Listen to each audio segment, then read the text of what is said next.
Art Club, let me explain the paint trays, because these are going to be your trays for the whole year. You're not getting a new one. This is it. So these are going to be your painting trays. So when you want to get paint, you will be putting it in here. You can mix in here. You can do whatever you want in here, but once it's yours, it's yours. So you need to take care of it. So when you go to get paint, these are for our acrylic paints. We use acrylic paints in Art Club. Acrylic paints do not come out of your clothes or paper or my table, so you need to be careful with it. When you get paint, you can always come back and get more. You can't put paint back in the jar. Once it's out, it's out. So don't pour an entire massive glob. You just need a little bit at a time. To save your paint from week to week, there is a lid. However, a lot of people put their lid on wrong.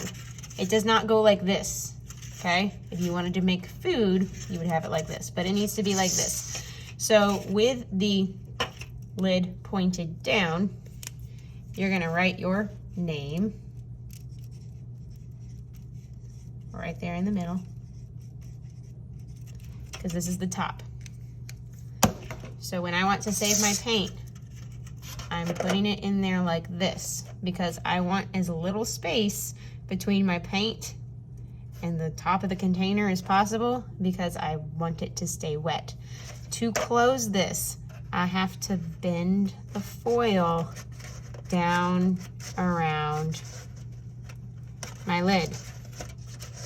And I want to keep going, because I want to keep the air out of here from week to week. As air starts to creep in, our paint starts to dry out and get gross. So we want to save it, so you want to push in all the way around.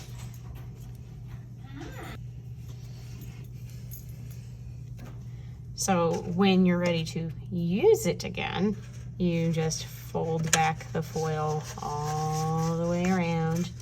You want to be gentle with this, because you can rip it, tear it, and jack it up. And like I said, you're only getting one tray, so please take care of it. This is your tray. This is your baby. I need you to take care of it.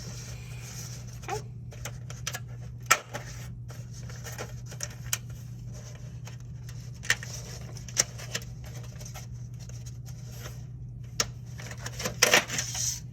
And that's how we take care of our tray. So another thing is, if you want to mix extra colors, you can use the back of your lid as well if you would like. You can mix colors in here. I also have trays that we can use to mix colors as well, but we want to waste the least amount of paint as possible. So we want to make sure that any paint that is unused is in our tray, and that we're able to use it next time we come to class. All right, so as we start our abstract paintings, we're going to start big and we're gonna work our way down to small. So today our focus is painting nice and neat and using big patches of color.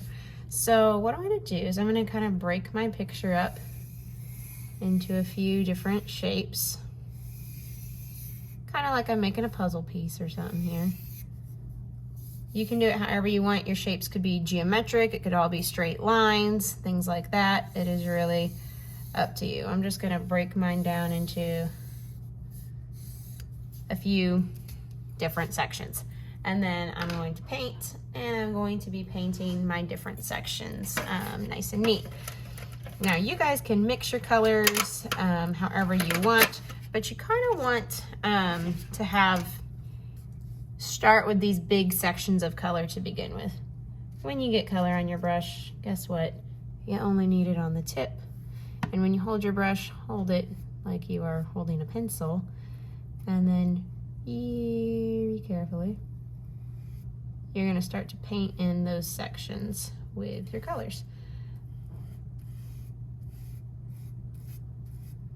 So you're gonna wanna try and paint smoothly and not have big globs everywhere, okay? So I know it doesn't seem that exciting today. It will get more exciting as we go. But for our very first little abstract painting here, we're just starting with big bunches of color. So this is gonna kind of like be our background, if you will. So the background is not the main focus of the picture, but it's important that it's there, otherwise it would just be white and that's kind of extra boring. So we're gonna paint each section